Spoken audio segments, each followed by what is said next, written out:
Take a trip 5 minutes from Elon and you'll end up in Burlington, North Carolina, a city known for dominating the textile industry.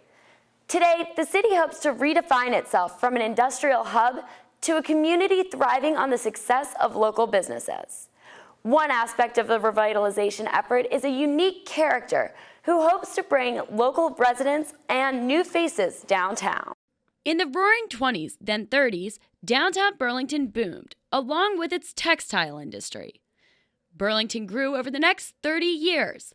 On a typical day in the 1950s, people lined the streets. As a matter of fact, when we were in high school, our big entertainment was dragging Main Street. And so you'd wear your best looking outfit and you'd get in your car and drag Main Street, and there'd be hundreds of people dragging Main Street from all over. Mary Ann Butler was born and raised in Burlington. She remembers what it was like growing up. It was a thriving, wonderful business downtown. It was the place to go. The downtown scene changed when the textile industry moved overseas, forcing mill workers out of their jobs.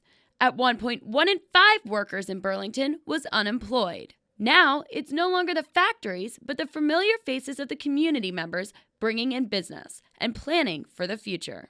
It's an emotional, big emotional part of me to want to be a part of this. I grew up here and want to make a significant contribution back to the downtown area and to the community. Butler owns the Treasure House, a store full of antiques and modern knickknacks. However, running the Treasure House means more to her than just making a sale. It's a chance to restore the past, starting with her building. And we went around and found these columns that are 100 years old, so it would fit the true history of the building. Butler isn't the only one who sees the thrill in old things. You're going into old buildings that have 100-year-old plumbing systems. Some of them are completely without, modern day heating and cooling systems, electrical systems that by today's code standards are terrifying.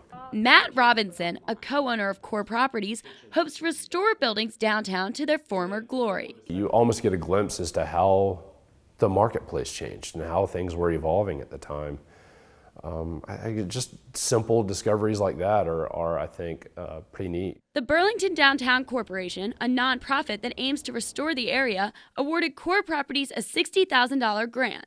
Core Properties plans to use the grant money to help offset the $1 million project in order to renovate the existing Front Street properties into new loft apartments, offices, and retail spaces. I got too many keys on my thing. Angie Ball took on a similar project in 2009.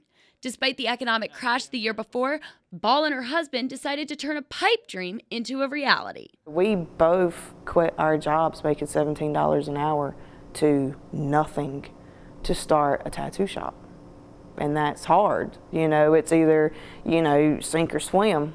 You got to throw yourself out there. You give all or none to see if it works, And we did it. Rare Breed Tattoos was an unexpected spark that brought new business to a sleepy little town in the middle of the Bible Belt.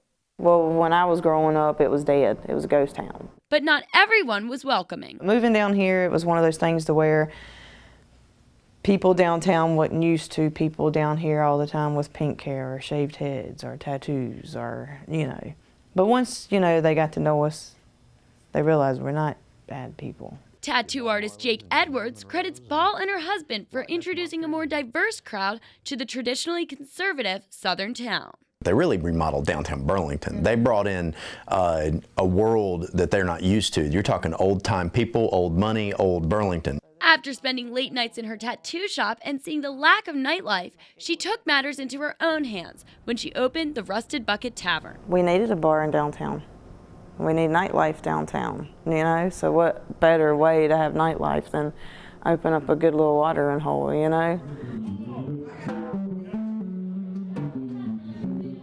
Ball became more involved with the community and solidified her status as a key player downtown. I go to the city council meetings, I go to the downtown meetings that we go to, so people in general, in downtown, kind of knew who I was by the time the bar opened up.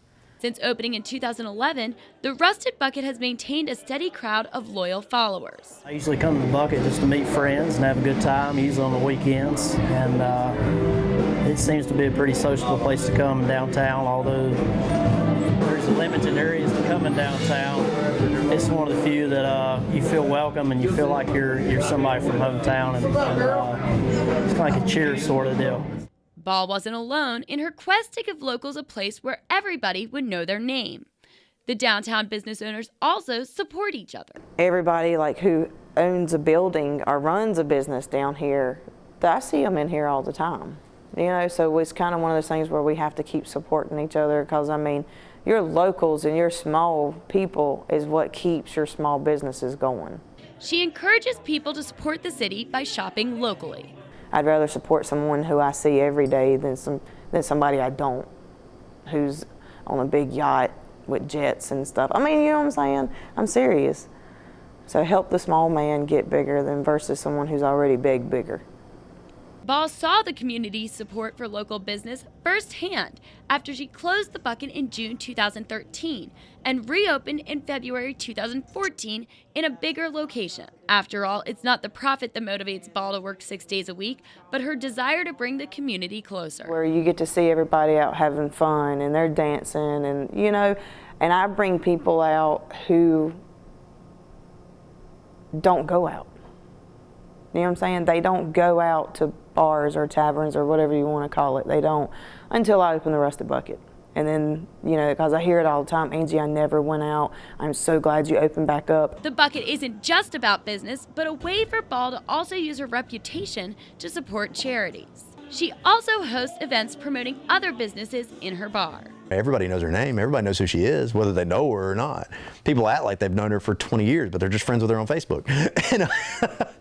She already owns 2 businesses, but Ball has no plans to slow down. She hopes to open up 2 residential spots above the bar and another retail location in her building, leaving her mark on a town trying to return to its glory days. All we can do is go up. We can't go back down.